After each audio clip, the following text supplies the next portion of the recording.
Hello aspirants. IAS की तैयारी में शुरुआती दौर में सब लोग यह बात समझते हैं कि हमें कुछ विशेष करना है, विशेष अंक प्राप्त करने के लिए कुछ विशेष कार्य करना है, कुछ विशेष तरीके से लिखना है, कुछ विशेष तरीके से इंटरव्यू में जवाब देना है। देखिए, यह चीज़ बाद के क्रम में टूट जाता है जब कुछ सीनियर्स, कोई फैकल्टी, कोई कोचिंग, कहीं भी देखिए आपसे जो पहले से इस फील्ड में है तो वह बोलेगा तो आप मानेंगे ही, या कोई सक्सेसफुल ही है और वह किसी कोचिंग के बैनर के नीचे कुछ बोल गया, दो चार लाइन, हो सकता है कि कभी कभी कुछ दबाव होते हैं तो आप तो मान लेते हैं, सिंपल सी बात है। या हो सकता है कि वह एस्पिरेंट उसी पैटर्न पर निकला हो, उसने अगाध मेहनत किया हो।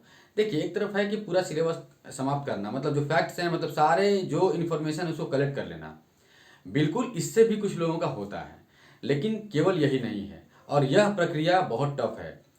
सिंपल सी बात है कि आपको वो सिलेबस एक बहाना है, आपको जानना है, 1 2 4 5 बार आप उन चीज़ों को ग्रहण कीजिए, लेकिन बस कई एक बार 10 बार 20 बार का बताया जाता है। आप जरा सोचिए कि 20 बार एक ही किताब को पढ़ना है, मतलब रटना है, रट करके आईएएस बनना है, या कंसेप्ट कुछ क्लियर नहीं है, भले ही कोई कितना भी कुछ बोले।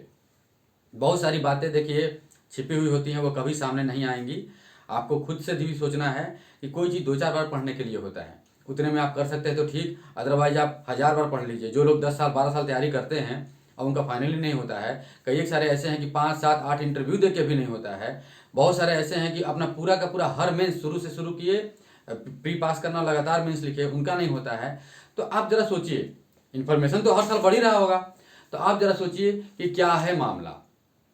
इस बात के तहत आपको समझ में आ रहा होगा कि केवल इन्फॉर्मेशन नहीं, वो मैंने पहले भी एग्जांपल दिया हुआ है कि जेएनयू से कोई स्टूडेंट लगातार रिसर्च कर रहा हो किसी विषय से, तो उससे तो आप ऑप्शनल में, और वही ऑप्शनल उसका हो, तो उससे तो आप ऑप्शनल में ज़्यादा लाएंगे नहीं। लेकिन यह सत्य नहीं है। यह भी होता है कि 6 महीने का पढ़ा हुआ लड़का कोई नया विषय लेकर के और उनसे ज़्यादा नंबर ले आता है, कहीं ज़्यादा, बहुत ज़्यादा। इसका मतलब है कि केवल इन्फॉर्मेशन, ये तो तय है कि 6 महीने में उनसे ज़्यादा इन्फॉर्मेशन आप नहीं प्राप्त कर सकते। तो यह तय है, यह भी तय हो जा रहा है कि आप वहाँ पर, मतलब यूपीएससी में केवल इन्फॉर्मेशन का बात नहीं चल रहा है, इन्फॉर्मेशन की बात नहीं चल रही है क्या कि कुछ एनालिसिस हर जगह, मेंस में, इंटरव्यू में, यहाँ तक कि प्री के क्वेश्चन में भी आप देखिए कि कितना घुमाया जाता है। अगर आपका ब्रेन एनालिटिकल ना हो, मतलब एनालिटिकल तो हर किसी का ब्रेन होता है, मतलब आप ज़्यादा एनालिटिकल ना हो, लॉजिक उस लेवल का आपको जो प्रस्तुत करना है वो उसका सामंजस्य ना हो, तो दिक्कत है।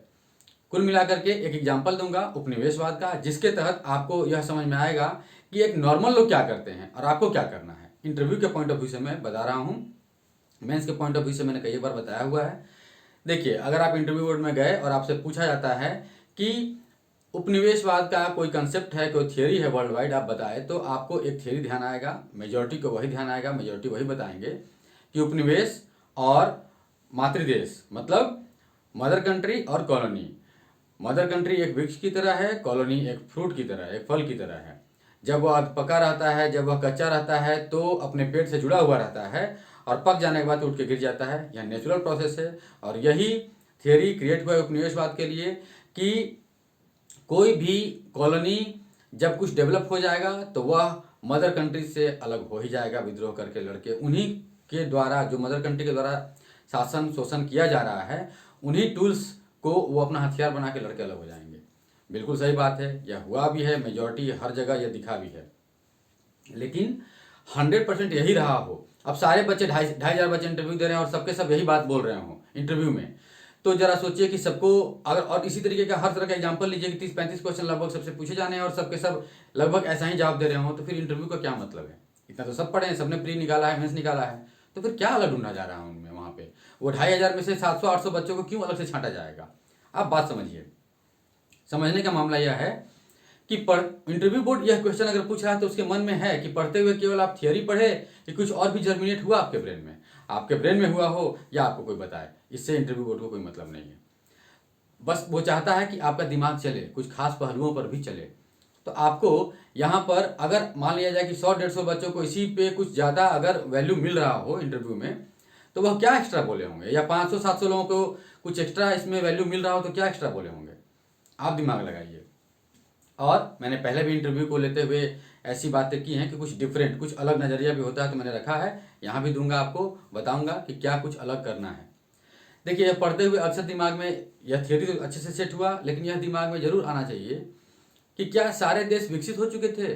अब देखिए, जो डेवलप कंट्री का डेफिनेशन है उस वाले पे नहीं, लेकिन हाँ काफ़ी विकसित। अब इंडिया का एग्जांपल लीजिए, जब यहाँ पे उपनिवेशवाद हावी हो रहा है, उसका एकदम इनिशियल फेज की मैं बात कर रहा हूँ, वहाँ से लेकर आज़ादी तक आप देखेंगे, केवल हम ब्रिटेन की बात नहीं कर रहे हैं, उससे पहले वाले बाकी लोगों की भी बात कर रहे हैं। तो आप देखेंगे कि इंडिया पहले कितना समृद्ध था, बाद में क्या रहा, और ऐसा सारे उपनिवेश का अलग अलग मामला है। तो कुल मिला करके यह जरूरी नहीं कि वह देश विकसित हो ही गया हो, अब पहले वो अनडेवलप और बाद में डेवलप।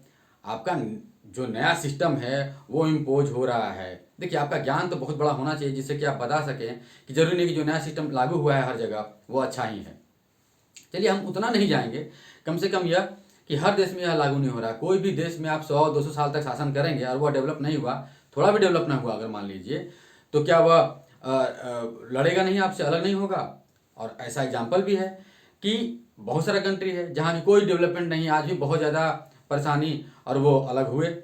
तो केवल वो थियोरी काम नहीं कर रहा है, वो थियोरी काम कर रहा है, बिल्कुल काम कर रहा है, लेकिन केवल वो नहीं कर रहा है।